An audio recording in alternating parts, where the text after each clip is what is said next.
In just the first 3 months of 2026, I contacted and spoke to and made friends with quite a lot of higher ups in the film and TV industry, producers, executives, and other working professionals. My name is Patrick Will. I'm a comedy writer and independent animation producer, and I make adult animation. In this vlog series, I'm going to take you behind the scenes and share my thoughts and my process for how I write comedy and produce animation and try to navigate this crazy industry. And in this video specifically, I'm going to share with you my thoughts and my process for how I network and how I get in touch with these people who are much farther ahead than I am in this industry. There's one particular piece of advice that I got from an executive producer very recently that completely changed the amount of meetings that I was booking with industry professionals. And I'm going to share that with you in this video. But in order for me to do that, I have to take you back to the beginning of the year. This story begins January 1st, 2026. It's January 1st. 2026, first day of the new year. I've slept probably 2, maybe 3 hours at most last night. Couldn't sleep because of obviously the whole world shooting off fireworks all night. I didn't go out last night. I just stayed home, treated New Year's Eve as a regular workday. I went to bed on time. I am honestly beyond exhausted and my head hurts and I'm a little bit delirious, I think, from lack of sleep, but I still got up on time and I've been working 7-ish hours. I just had lunch. I typically go for a walk right after lunch most days. I try to somewhat make my breaks productive in some way, and so I think going for a walk is a fantastic way to take a break, because like 99.99% of my work is mental work, right? It's me sitting in front of a computer using my brain, and so I really like the model of while I rest my brain, I use my body. And so after lunch, I go for a walk, 40-ish minutes, and at around 4 p.m., I take another break right before dinner, which is my workout, where I completely wind down my brain and I just work out. I use my body, right? So despite only sleeping a couple of hours tonight, I still showed up. And I always really try to always show up, regardless of how I feel. Because the person that I want to become is someone who is capable of acting based on logic and reason and less on feelings and emotions. And so, regardless if I feel tired, if I feel anxious, if I feel depressed, if I feel hungry, I try to always show up, and I don't always succeed, but I'm getting pretty good at it, and I just push through. The amount of confidence it has given me, I can't really even put into words, because every time something external happens to me and it makes me feel sad, maybe I can't sleep, maybe something makes me incredibly anxious, I know that I have built this person that I am now who is capable of showing up regardless. This year is especially exciting for me because I'm about to transition from phase 1 into phase 2 of my journey. And in order for that to make sense to you, let me explain what I mean. To give some context, I'm a comedy writer. I primarily write adult animation, and I aspire to create some of the greatest half-hour comedies in the world. I'm entering my 3rd year of this whole journey, and phase 1 of this journey was about 3 things. 1, actually get good at writing comedies. 2, build a network. 3, learn how the industry works. If phase 1 is get good, phase 2 is show people that you've got good. And then phase 3, we'll figure out what that is when we get there. I watched a webinar recently that talked about the fact that it's no longer enough to just be a writer.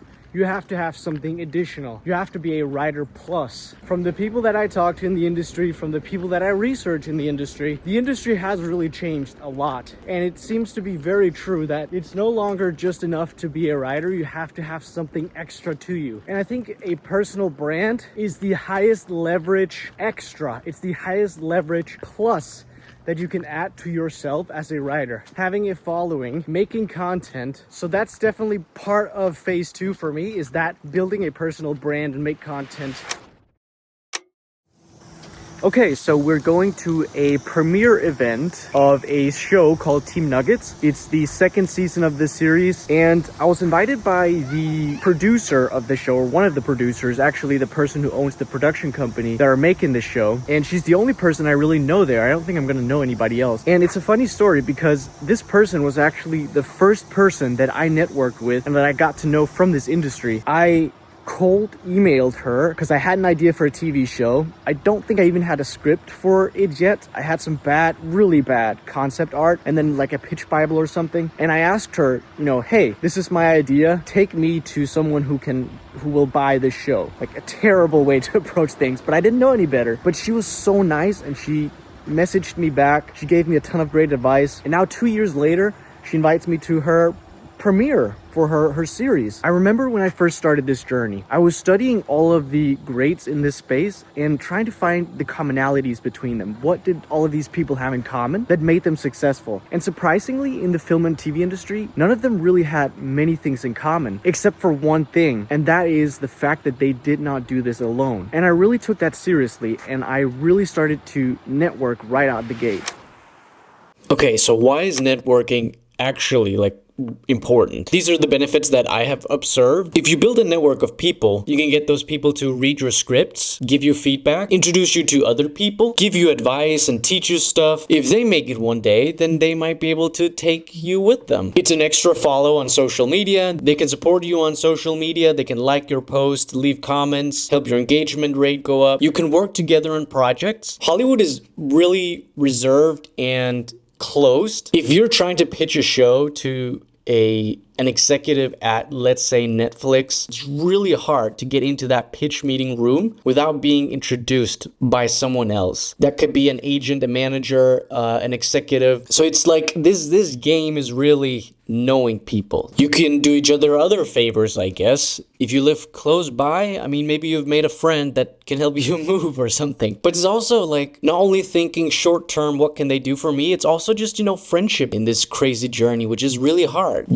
It's really nice to have someone you can relate to. When I started, I didn't know a single person in the industry, and it felt kind of lonely. It's nice to have someone who can relate to you and that you can relate to, and you can talk about these things when things get hard or share a victory when things go good. Hey, so this is Future Patrick real quick. You can tell by the crazy beard situation that I've got going on here. So I'm editing this video real quick. Look at that. I'm not lying. I'm editing this video right now. And one thing that I really want to add to what I was just talking about here is that yes, there are a lot of things that other people can do for me, but it goes both ways. And there's a lot of things that I can also do for other people. So all the benefits that I just talked about when it comes to networking are all the cool things that other people can do for me, but all those same things I can do for other people. And so not only is it just a really good and decent thing to help other people, I have genuinely also found that by helping other people from a selfish perspective, that actually also really helped me. The best example that I can give is giving feedback on another person's script really also helped me become a better writer myself. And so I have really always tried to always help people out when they ask for help. Offer help, ask people, hey, what can I do for you? Can I help you with anything you're working on right now? Actually doing all these things that are nice when people do for me, I also always try to do for other people. Okay, back to the video. And I know there are people out there who are like, okay, that's great. I understand the benefit of networking in this industry, but how do I do it? How do I just meet people? This is how I did it. I have used Stage 32 a lot. From day one, I have spent a certain amount of time every single day on Stage 32. I have not missed one day in the 2 years that I've been doing this. This is a very powerful platform. There are hundreds of thousands of people on there, and really anywhere from beginner level, total beginners, to actually, showrunners and executives and, people of pretty high power are on there. One thing that I really would encourage you to do that I did not do and I regretted so much is to start building a network on LinkedIn. Send out connection requests now.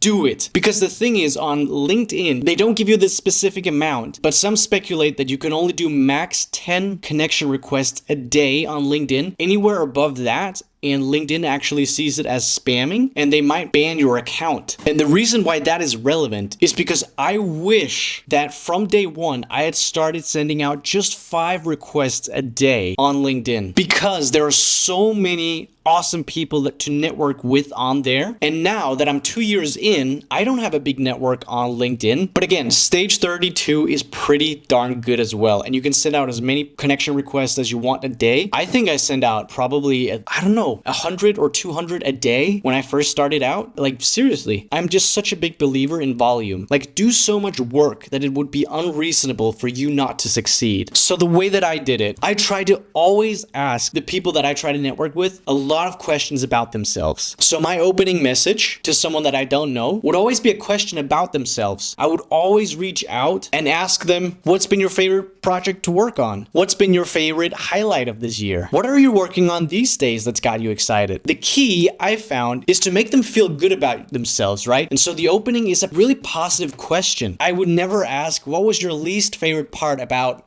going to this school, or about taking these acting classes, or writing this screenplay, right? It's always something positive. Get them to feel those positive emotions. What's their favorite movie? What's their favorite show? Something that gets them excited to talk about, something that makes them feel good to talk about. That I found is a pretty powerful opening. One key thing that I think is important to mention is the fact that I treat people differently. What I mean by that is the lower in rank the person you're reaching out to is, and I'm saying lower in rank as in how far they are in their career, the lower the person is on the ladder, the more comfortable I feel making small talk with. In other words, if I reach out to a person who's the vice president of the Walt Disney Company, I am not going to reach out and ask them, hey, what's your favorite movie? Hey, this is Future Patrick again. Again, you can tell by the crazy beard. I hope you didn't miss me too much. I just wanted to add really quickly that yes, I absolutely reach out to different people differently. And later in this video, I want to share with you the best tip that I think I ever got when it comes to networking with people way above myself. This was a tip that I got from an executive producer who said no to have a meeting with me because my approach was completely wrong, but he was nice enough to give me a tip on how I could approach executive producers or people way above me more effectively in the future. And I'm going to share that with you later in the video, so stick around for that. But if you're reaching out to someone who's just started or a few years into their career, they're more willing to get to know you and get back to your messages. So that's just something I keep in mind. I think if I were to choose one thing that I think has helped me building connections, building my network, is listening. This ties back to ask questions about them. Don't talk about yourself unless they actually ask you questions, right? Then of course answer their question. But always turn it back to them. Ask them questions. Listen to what they're saying. People love talking about themselves. The goal for me is usually to have a coffee meeting with these people. Now I don't live in Los Angeles, and most of the people that I network with live in Los Angeles. So for me, it's been online coffee meetings over Zoom or Google Meet. I mean, so if I could literally just give you my process, reach out to person, chat back and forth a little bit, build rapport, make the person feel like you're interested in them, because you are. I try not to be fake. I think people can smell that a mile away. Questions that I ask are always genuinely out of interest. And then I just keep asking them a question. And then eventually, once I've built enough rapport, I ask them, hey, would you like to grab some online coffee? And then we have that coffee meeting. And then that person is in the network. And then I follow up with them every so often. And bada bing, bada boom. I want to show you something that I'm a little bit scared to show you, because I haven't shown or told many people about this yet. So I'm giving you a super fancy schmancy exclusive look of what's to come here. This is the thing in 2026 for me.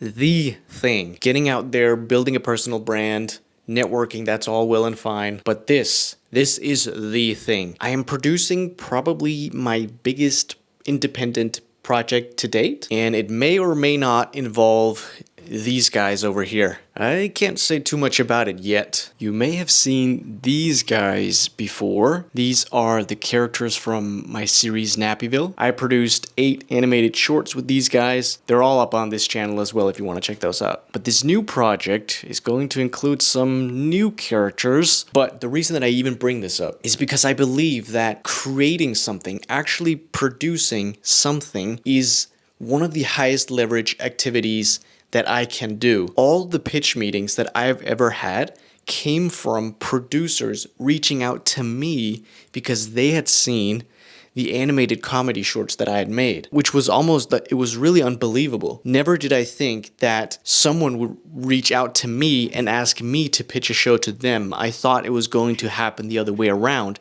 that I would reach out to them, begging on my knees to get into a pitch meeting and try to sell my shows. And I am positive that some of the really high up people in this industry that I have spoken to said yes to have coffee with me because they had seen what I had created. If I was just a writer and I had only written scripts, some of these people wouldn't know what I was, let's say, capable of, right? But actually producing something, making something, and putting it out there, people can see it, right? Not a lot of people can see your script. I mean, even if you put your script on your website or something, like, who's gonna read that? But if you produce just a 1 to 2 minute comedy short, there's a much bigger chance that people are actually going to give that a chance, watch that, versus reading a 30 or 40 page script. I mean, plus it's so freaking fulfilling to produce something. I mean, that's the reason I'm in this game. I'm not here to just write. I'm here to actually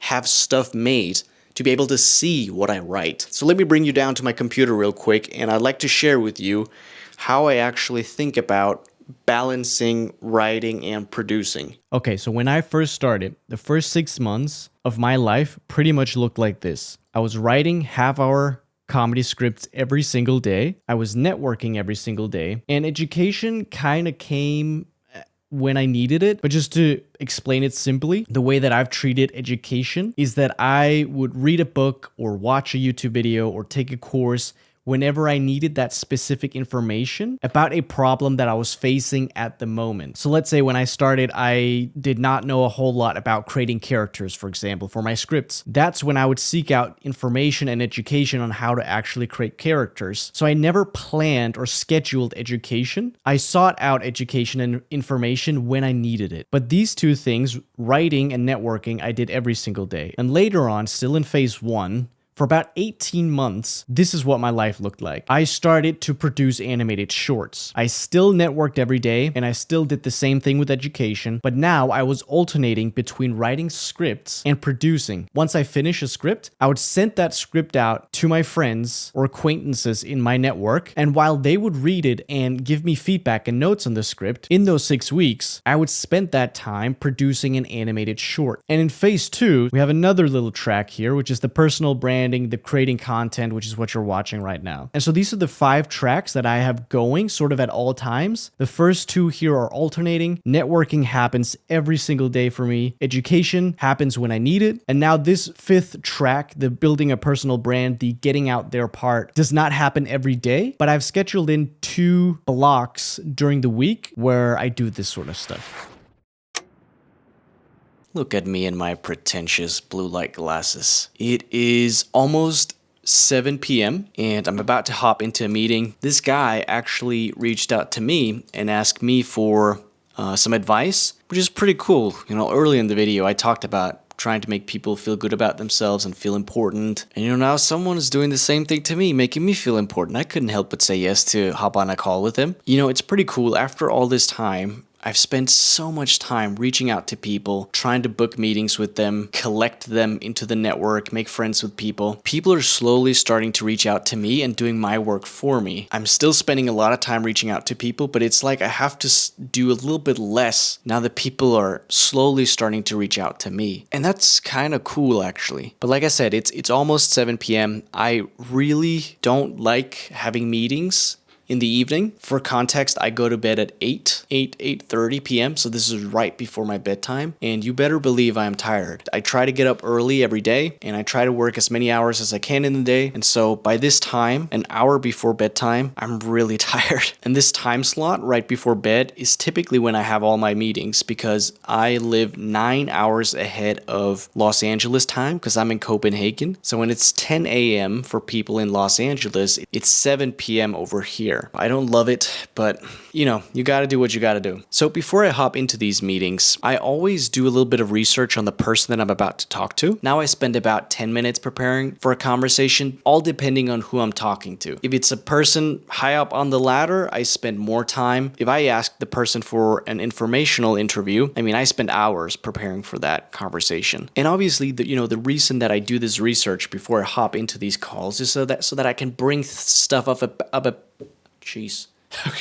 I really am tired. This is proof. The reason that I do this research before the call is so that I can obviously bring up things about them and ask them about specific things, you know? People really appreciate if you've done your research on them. And you can be like, oh, and you grew up in Massachusetts, right? Oh, yeah. I think I read somewhere that you went to college here and you started writing at 18. Is that right? And people will be like, yeah. I promise you, people will be so flattered that you've taken the time to read about them. Seriously. I always open up these coffee meeting conversations with a bit of small talk. Here's a little trick that I have. My virtual background in these Zoom meetings is a beach. 90% of people comment on it. They're like, where are you at? And I have this silly story. Because I'm in Copenhagen, I'll be like, you know what? It's getting cold here in Copenhagen these days. It's snowing outside. So I have this virtual background to remind myself of the warmer and more tropical places around the world. And that sometimes makes people giggle a little bit. I found it helpful to have conversation starters like that. And a virtual background that's interesting is an easy way to do it. And then they'll be like, oh, you're in Copenhagen. And then I'll be like, yeah, have you ever been? No, I've never been, but I was in Italy. That's close to Copenhagen. I'll be like, no, not really, buddy, but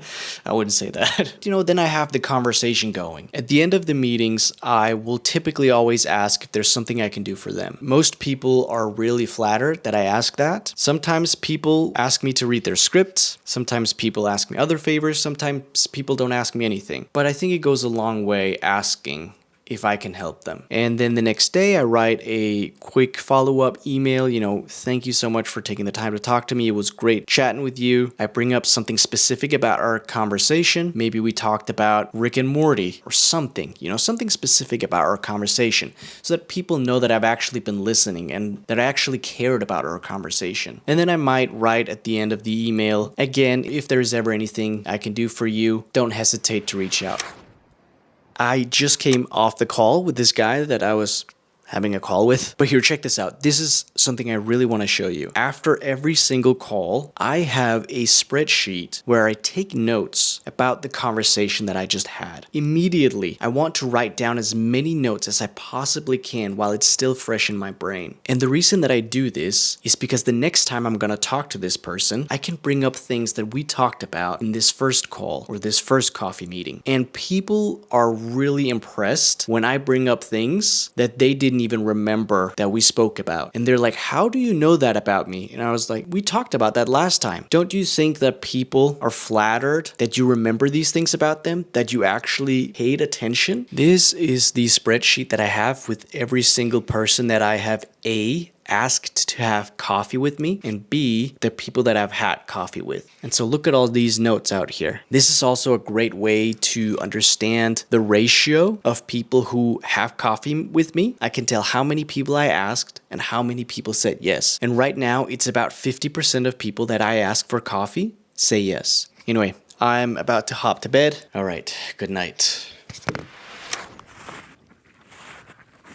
Okay, so I'm getting a perm right now.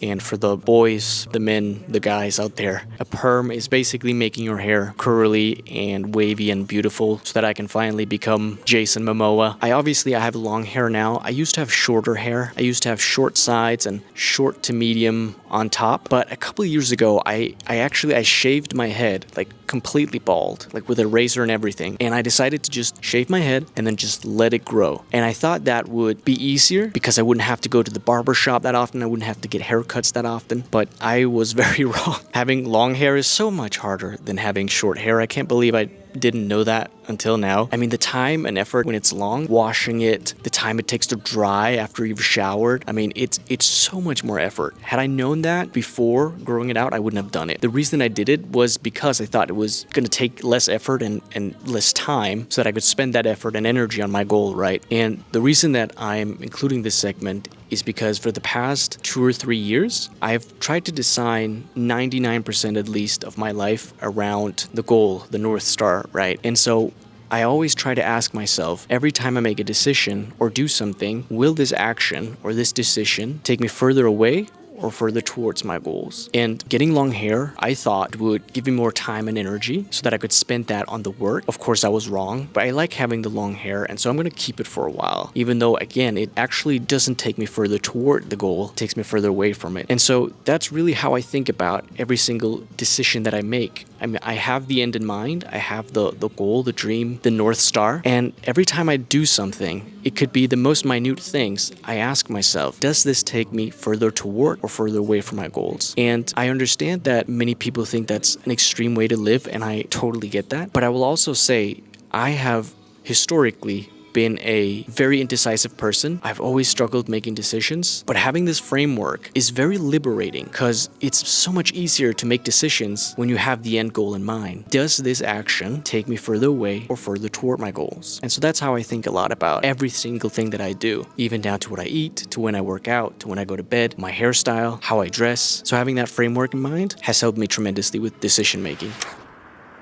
Throughout this vlog, I've been making you a promise that I would share with you the best advice that I ever got about how to effectively network with people who are way above myself. So that's what we're doing now. I'm seated, I've got the big microphone out. You can tell this is serious business, okay? We're not playing around anymore. So I reached out to an executive producer about 2 to 3 months ago, and I kind of played the start out with small talk and then ask for the coffee meeting game, if you will, which is very effective for people at my level or below, and sometimes people above me, rarely ever with people who are way above me, I have found. This is basically everything that we talked about earlier in this video, but for people who are way above me, this advice that this executive producer gave me really changed how many meetings I was booking with people far above me. Drink every time I say people far above me. So I reached out to this executive producer, I asked for the coffee meeting, and this guy said, I will pass on a coffee meeting with you. You're coming off too strong, but here's some advice. Instead of trying to befriend these people right off the bat and ask for a friendly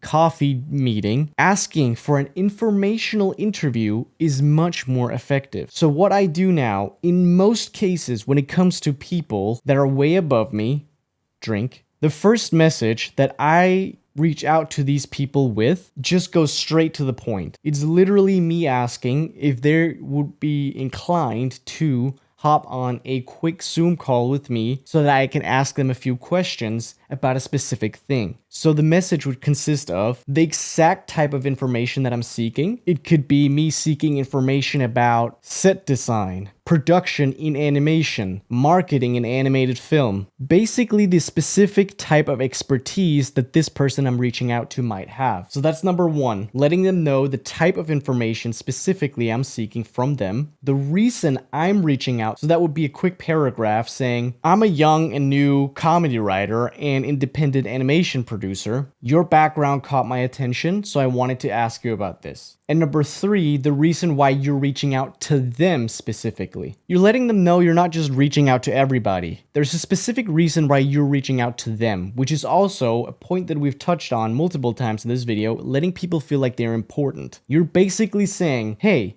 you are much smarter than I am. I admire your success. I'm a new, young, humble dumbass desperately seeking your guidance. Of course, those are not the actual words I'm gonna use, but you get the idea, right? And I think the humility part is very important. And I think people, senior people in this industry, are really willing to help you. A lot of them are, not everybody, but a lot are willing to help new or young beginning writers, producers, whatever, if you show some fucking humility. If you're honest and saying, look, I'm not hot shit. I don't know everything. That's why I'm coming to you. I'm humbly going to ask for your advice because I know you have so much more knowledge than I do. Showing humility and also showing that I'm really hungry, I am ambitious, is important. Because you let them know that they're not wasting their time. They're not just talking to anybody. I'm showing them that I'm actually going to take this seriously, use the information that they're giving me to get better and to go farther. And in the message, when I ask them for this informational interview, I also let them know that I'm flexible and that I can adapt to their schedule for a quick call. So asking for an informational interview is so painfully simple. And here's the absolute coolest thing about this, okay? Not only when I hop on these calls with these people, am I getting educated?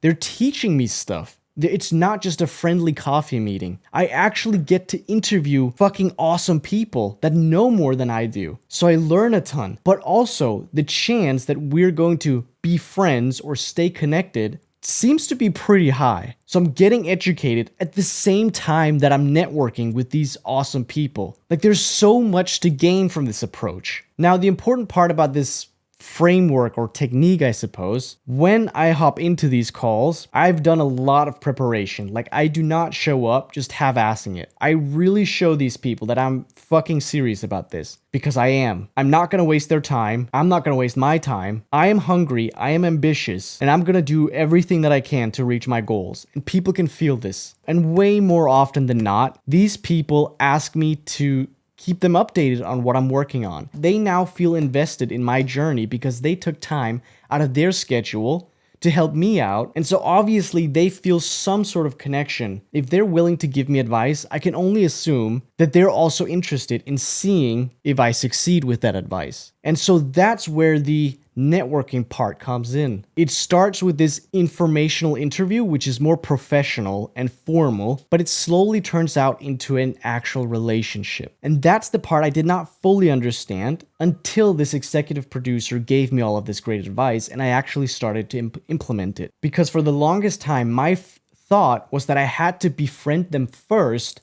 and then get a coffee meeting with them. When in reality, the meeting comes first, the professional part comes first, and then the relationship comes after. And that's where it's different from people who are way above me, drink, to the people who are at my level or below. With people who are newer in the industry, you build a relationship first, and then eventually the professional part comes in. Okay, so I know this vlog was very long, but I appreciate you watching it and sticking around. I have a lot of areas to improve, obviously, when it comes to making these videos, but I promise the next one is going to be much better, and the next ones after that are going to be even better. That's my next promise to you. Okay, cool. Hope you enjoyed it. See you later. Peace.